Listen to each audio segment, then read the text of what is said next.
Hi, welcome to High Road. My name's Andrew, and in today's video you're going to learn how to record multiple takes of your performance in Pro Tools.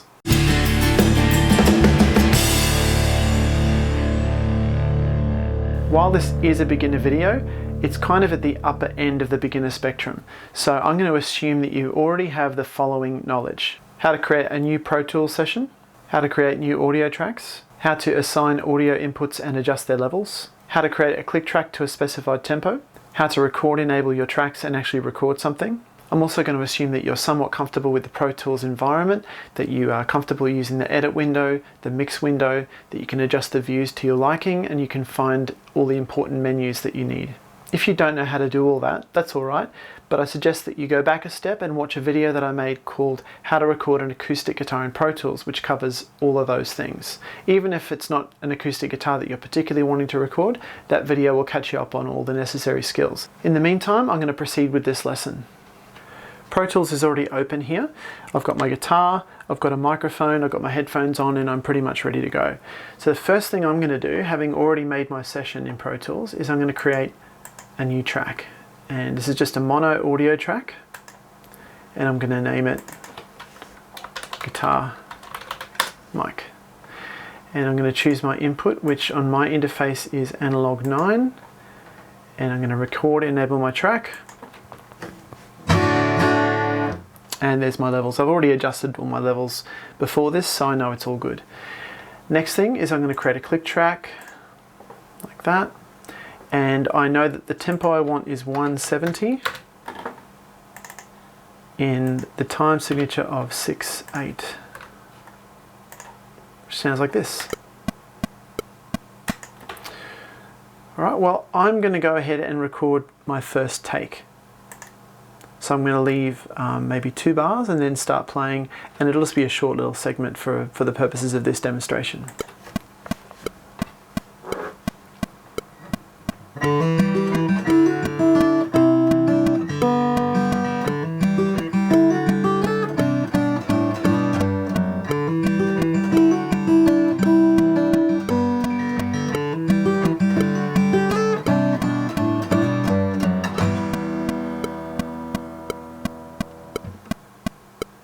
Okay, so that was my first take, and as you could probably tell, there were a couple of little mistakes in there, so I would like to do another take and improve upon it if I could.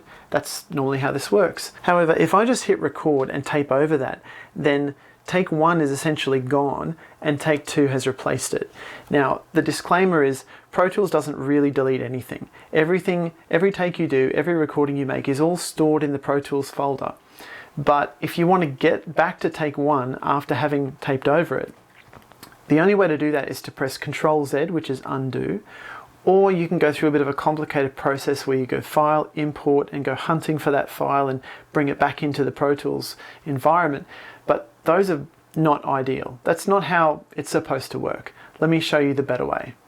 If I want to record another take, all I have to do is go to the audio track that I've been using, and you see this little arrow here next to the track's title. This is called the playlist selector.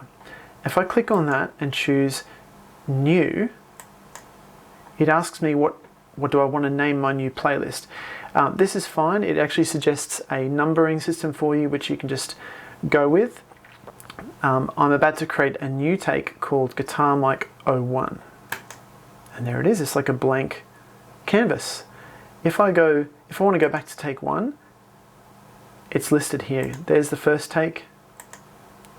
Here's the blank second take that I'm about to do. So let's record the second take.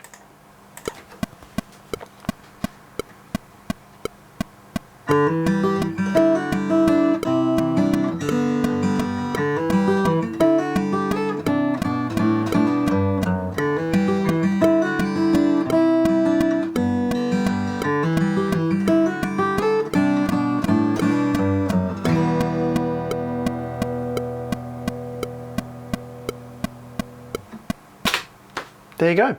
So that was take 2, and as I said, you can switch back and forth between take 1 and take 2, and you can choose the one that you like, whichever one you thought was better. You've kept them both. I'm going to do a third one this time, because sometimes you might want to do an extra take and just play differently, not because you've made mistakes, but just because you want a different version. So I'm going to do a slightly louder, more aggressive version of that.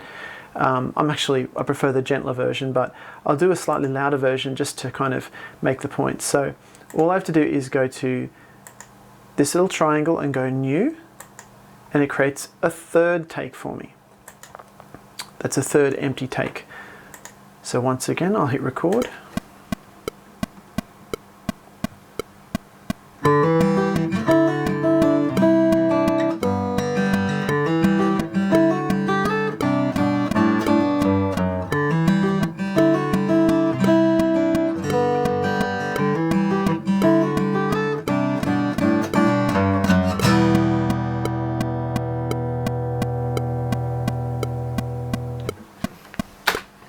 There you go, so that's 3 takes. You can do as many of these as you like until you get a performance that you're happy with. As I showed you, all you have to do is go to the playlist selector and you can choose take 1, take 2,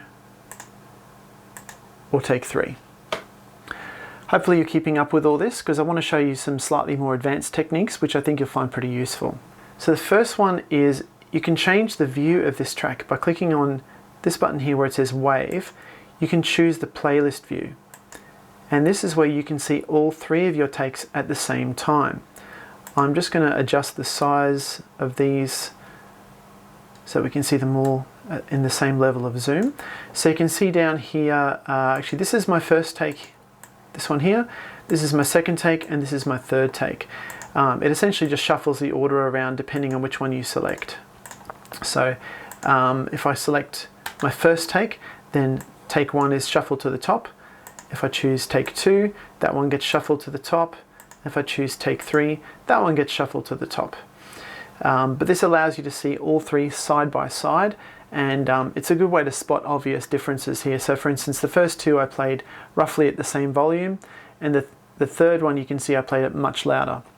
So it's a good way to just be able to visually see all the takes side by side. I'm going to switch this back to waveform view now. So we're just looking at, I'm going to go with take 2 there.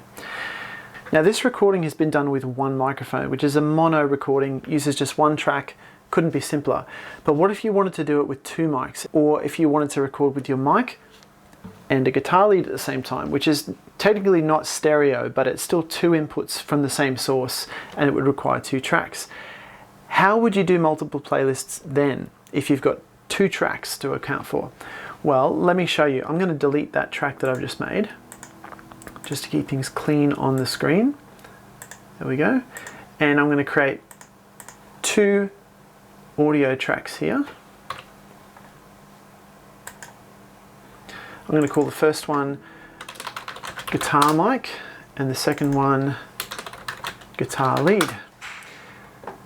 I'm going to assign my inputs, so analog 9 to the mic and analog 10 to the guitar lead.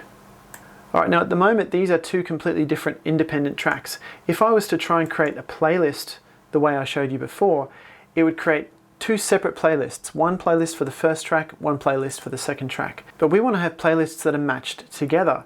So I'm going to group these tracks together so that they behave as one. The way I do that is I select the first track, then I hold the control key down, and then I click on the second track so that they're both selected. Then I go down here to the groups menu in the bottom left, and I choose new group, and it's selected both of those together, and I'm going to call this one acoustic, and just press OK. So now those 2 tracks have been grouped together. Anything I do to one happens to the other. If I press mute, they're both muted. If I press solo, they're both soloed. And even if I go to the mix window, the sliders both move together. So they're completely grouped together. So I'm going to record another version of that example again, but this time it's going to be recording to both tracks. One is the mic, one is the guitar lead.